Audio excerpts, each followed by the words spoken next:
नमस्कार दोस्तों, logic base में आपका स्वागत है। स्टार्ट करते हैं हमारी एमसीक्यू की सीरीज़। तो कल की क्लास में हमने देखा था फिजिकल लेयर्स के, हमने टॉप 50 क्वेश्चंस डिस्कस किए थे एमसीक्यू के। नाउ अब हम आगे के टॉप 50 क्वेश्चंस जो है डिस्कस करते हैं नेक्स्ट। ठीक है, उससे पहले जो क्लास हुई थी उनमें हमने डिस्कस किए थे नेटवर्क मॉडल, जिसमें हमने दो टाइप के मॉडल देखे थे, OSI और TCP/IP। Now physical layers start करते हैं हम। तो फिजिकल लेयर्स में हमने लास्ट क्लासेस में हमने डिस्कस भी किया था कि फिजिकल लेयर का जो रेस्पॉन्सिबिलिटी होती है वो है कि एक तो ट्रांसमिशन मीडिया वगैरह हमें प्रोवाइड करवाता है, जिसमें दो टाइप का था हमारा, वायर्ड और वायरलेस, जिसे हम गाइडेड और अनगाइडेड भी कहते हैं। दूसरा हमने देखा था कि जो फिजिकल लेयर है वो हमारे जो भी डेटा होता है, बिट्स होती है, उसको एक जगह से दूसरी जगह क्या करती है, डिलीवर करती है, क्योंकि फिजिकल लेयर की ये रेस्पॉन्सिबिलिटी है। तो बिट्स को हम सिग्नल्स में कन्वर्ट कर रहे हैं, फिर सिग्नल्स हमारे एक जगह से दूसरी जगह ट्रेवल होते हुए जा रहे हैं नाउ, फिर दूसरे एंड पे वापस सिग्नल से हम अपना डेटा क्या कर रहे हैं, रिसीव कर रहे हैं। तो सिग्नल जो है हमारे, जब हम डेटा ट्रांसमिट करते हैं तो सिग्नल मैंने बताया था हमारे एनालॉग भी हो सकते हैं और डिजिटल भी होते हैं। और चाहे से सिग्नल हमारा एनालॉग हो या डिजिटल हो, दोनों ही केस में हमारा जो सिग्नल होता है वो इलेक्ट्रोमैग्नेटिक वेव की फॉर्म में होता है। ठीक है, तो ये कुछ चीज़ें हमने डिस्कस कर ली थी। तो जब हम सिग्नल की बात करते हैं, डेटा की बात करते हैं, तो आप जानते हैं हमारे पास डिजिटल डेटा भी हो सकता है। ठीक है, कि हमारे पास जैसे कंप्यूटर से डिजिटल डेटा हमारा निकल रहा है 101111 समथिंग, उसे हमें हो सकता है डिजिटल सिग्नल में कन्वर्ट करना पड़े। मे बी हमारा डिजिटल डेटा को हमें एनालॉग सिग्नल में कन्वर्ट करना पड़े। हो सकता है हमारे पास जैसे वॉइस वगैरह जो होती है, हम जो रिकॉर्ड कर रहे हैं, जैसे मैं अभी बोल रहा हूँ तो मेरी वॉइस जो है वो रिकॉर्ड हो रही है और फिर डिजिटल में वो कन्वर्ट हो रही है, तो हम एनालॉग को डिजिटल में भी कन्वर्ट करते हैं। ठीक है, और इसी तरीके से हम एनालॉग सिग्नल को लॉन्ग डिस्टेंस तक एनालॉग सिग्नल के थ्रू भी हम क्या कर रहे हैं, ट्रांसमिट करते हैं लॉन्ग डिस्टेंस पे, तो उसको मॉड्यूलेट वगैरह भी करते हैं हम। तो ये सारी टर्म्स हम यहाँ पे यूज़ करते हैं फिजिकल लेयर के अंदर। तो उसी के रिगार्डिंग अब हमारा यहाँ पे क्वेश्चन है। तो सबसे पहले बात हो रही है यहाँ पे पीसीएम का मतलब होता है पल्स कोड मॉड्यूलेशन। तो पल्स कोड मॉड्यूलेशन जो है एक एग्जांपल है किसका, तो पल्स कोड मॉड्यूलेशन नाम से ही जैसे पता लग रहा है, हम कन्वर्ट कर रहे हैं इसमें जो भी हमारी एनालॉग वॉइस वगैरह है उसको हम कन्वर्ट कर रहे हैं डिजिटल के अंदर। ठीक है, तो यहाँ पे पीसीएम जो है वो यूज में आता है हमारा एनालॉग टू डिजिटल के लिए। ठीक है, नाउ फिर देखिए सेकंड क्वेश्चन।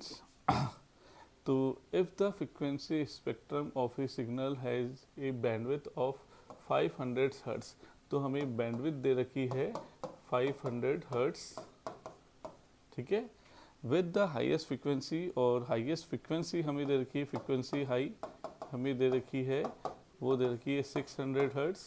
और आप जानते हैं जब हमें बैंडविड्थ दे रखी है, फ्रीक्वेंसी दे रखी है, तो हम लो फ्रीक्वेंसी कैलकुलेट कर सकते हैं। फॉर्मूला देखा था हमने, हाई फ्रीक्वेंसी माइनस जो भी है बैंडविड्थ, तो उसके अकॉर्डिंग हमारा आ जाएगा 100 हर्ट्ज लो फ्रीक्वेंसी। लेकिन नाउ अब इसमें हम क्या कैलकुलेट कर रहे हैं वो देखते हैं। What should be the sampling rate according to the Nyquist theorem. अब यहाँ पे नेक्विस्ट थ्योरम के अकॉर्डिंग पूछा जा रहा है कि जो सैम्पलिंग रेट है वो क्या होगी।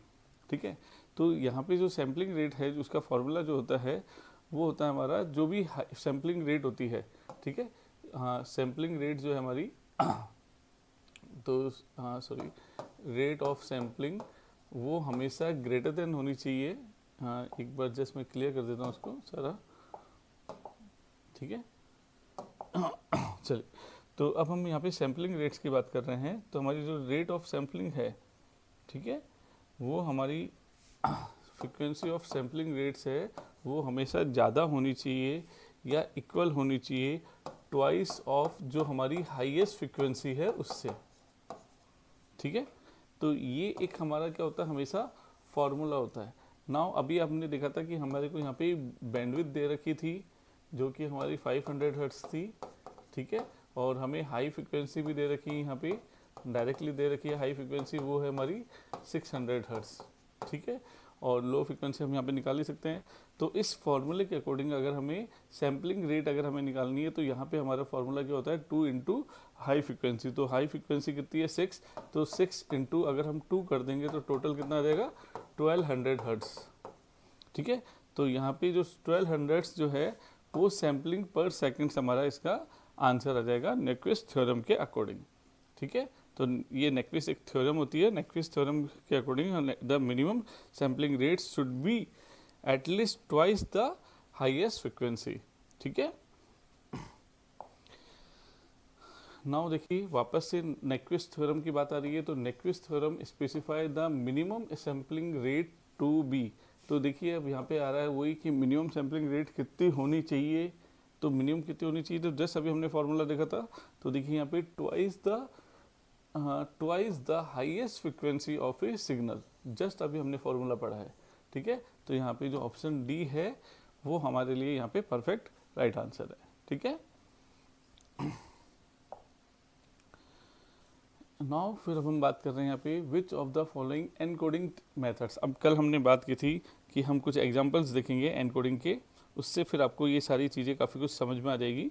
तो सपोज करिए जैसे हम पहले कुछ एग्जांपल देखते हैं और फिर हम इन पे क्वेश्चंस पे डिस्कस करेंगे। ठीक है, तो जैसे मान के चलिए हमारे पास कुछ डेटा है जैसे 0 1 0 0 1। ठीक है, ऐसे ही वापस मान लीजिए 1 0 0 समथिंग, इस तरीके से हमने कुछ डेटा मान लिया कि हमारे पास है। ठीक है, तो हमने मान लिया कि हमारे पास जो डेटा है वो है 0 1 0 0 1 1 0 0 और इसमें और ऐड कर देते हैं चाहे तो आप। ठीक है, यह सफिशिएंट है। नाउ अब इस डेटा को हम इस तरीके से ब्रेक कर लेते हैं।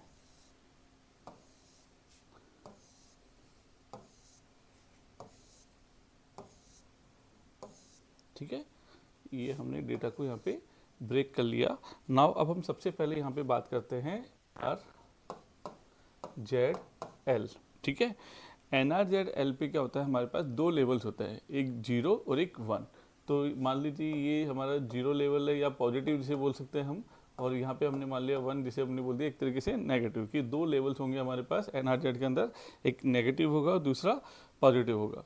तो हमने बोल दिया कि NRZ/L के अंदर नॉन रिटर्न टू जीरो के अंदर NRZ की फुल फॉर्म क्या होगी, नॉन रिटर्न टू जीरो। तो इसके अंदर हमारा L क्या हो गया, लेवल।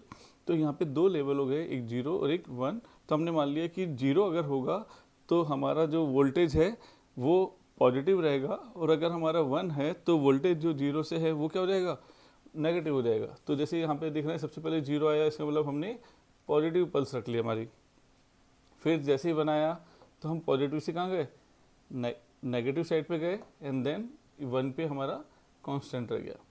ठीक है, फिर जैसे 0 आया तो वापस नेगेटिव से अगेन पॉजिटिव पे है, फिर वापस 0 था तो कंटिन्यू हो गया हाई वोल्टेज पे, फिर अगेन 0 आया कंटिन्यू हो जाएगा।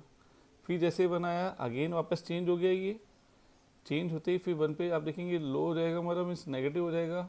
1 है अगेन नेगेटिव रहेगा, फिर 0 आया, 0 पे वापस ये पॉजिटिव में चला जाएगा, फिर 0 फिर 0। तो इस तरीके से जब ये सिग्नल अगर मूव कर रहा है, ठीक है, तो वो जो तरीका है वो कहलाएगा हमारा NRZ/L। NRZ/L में आप देख रहे हैं हमारा सिंगल जो है दो वैल्यूज है, एक नेगेटिव और पॉजिटिव, मीन्स हाई या लो। तो एक बार हमारा सिग्नल हाई होगा, एक बार हमारा सिग्नल लो होगा। फिर इसी के अंदर हमारी एक और टेक्निक आती है NRZ/I। ठीक है, आई का मतलब क्या है यहाँ पे, इनवर्स। तो आई में क्या होता है कि अगर जैसे सिग्नल हमारा अगर सपोज करो हाँ जहाँ पे भी था 0 पे था तो 0 पे रहेगा, 1 था तो 1 पे रहेगा। ठीक है, जो चेंजेस होंगे वो सिर्फ कब होंगे, 1 पे, कि 1 जैसे आएगा सिग्नल अपने चेंज कर लेगा, हाई से लो हो जाएगा, लो से हाई हो जाएगा, और 0 आएगा तो वो उसी को कंटिन्यू रखेगा। तो जस्ट सपोज करिए कि हमारा सिग्नल यहीं पर है। ठीक है, यहाँ पे -1 मान लेते हैं, यहाँ पे हम 0 मान लेते हैं। तो अब 0 है, 0 पे सिग्नल हमारा प्रीवियस कहीं पे भी हो सकता है, तो हमने मान लिया कि हमारा सिग्नल अभी यहाँ पर है 0 पे। ठीक है, नाउ अब 1 आया तो 1 आते ही हमारा सिग्नल क्या हो गया, चेंज हो गया, ये हाई पे पहुँच गया। नाउ अब जैसे ही 0 आया तो अभी हमने सीखा था कि 0 पे चेंज नहीं होगा, जो प्रीवियस से चलता आ रहा है वही रहेगा। तो देखिए प्रीवियस से जो चलता आ रहा है इसका मतलब ये कंटिन्यू रहेगा 0 पे नो चेंज। ठीक है, तो जब भी 0 हुआ नो चेंज, जो प्रीवियस है उसी के अकॉर्डिंग वोल्टेज चलती रहेगी, और जैसे ही 1 आएगा वोल्टेज लेवल क्या हो जाएगा,